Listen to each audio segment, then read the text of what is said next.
All right, today we are going to go over Magic Seaweed app. So you can see right there, you click the app. You can do nearby, you can create an account to where you save your locations. But right now we're just going to go up and search right there. I searched Jacksonville Beach, and it brings you to the page for Jacksonville Beach, Florida. If you go back, see there's lots of other options, so just make sure you read the fine print and it's the exact spot you want to be at. So Jacksonville Beach, Florida, East Coast. So as you can see, the swell over here on the left, the overview, it's 2 to 3 feet. The wind is 7 miles per hour offshore, so it's blowing out of the west-northwest. It has an arrow, and it says the swell direction. Down at the bottom, it shows you high and low tide. So high tide's at 4 a.m., low tide's at 10:45 a.m., high tide's at 4:30 p.m. So a really good time frame to go to the beach might be from low to high tide. So from 11 to 3, that would give you lots of room on the beach, and you'd have incoming tide, so no, strong pull back out to sea. And that would just be a really great time. You can also see the sunrise and sunset, so you can plan your day really to a T. A mid tide is also a great time to go to the beach.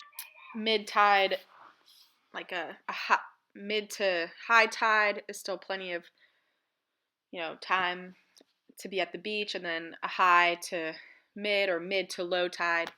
You just need to be mindful if there's any rip currents, pulling out to sea as the tide gives that extra pull back out to sea.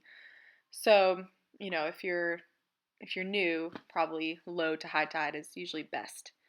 So next we can look at the forecast, and as you can see for Friday, it's 3 to 4 foot offshore winds. The winds are at 6 miles per hour for Friday morning with 15 mile per hour gusts. It shows us the swell direction. It looks like it's coming out of the northeast. And as you can see, those west winds, really strong west winds, will actually blow waves flat if there's not strong enough swell to push against it. So Sunday, it's like completely flat, 1 foot. Monday, 1 foot. 1 foot at 12 seconds, so it's a long wave period.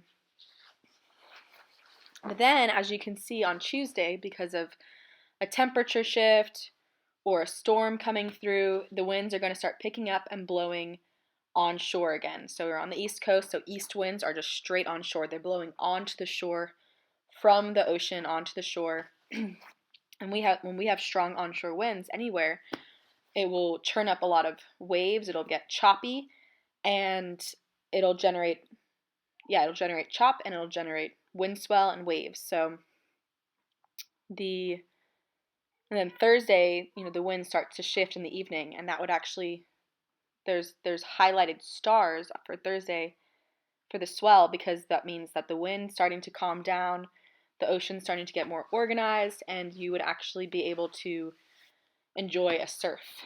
If you want to click on the day, you can see the breakdown hour by hour of, time frame, I think every 3 hours, of what the wind is doing. So if you wanted to have a beach day, you could see that the wind is going to shift, at 2 o'clock exactly, and it's going to start getting really strong and crazy. So if you want to have a nice calm beach day, you want to get out there before 2. But yeah, southeast winds, those winds are blowing onshore out of the south. Remember, we named the winds from where they come. That would be very strong winds, 8 miles per hour with 26 mile per hour gusts. That wouldn't be very enjoyable for small children.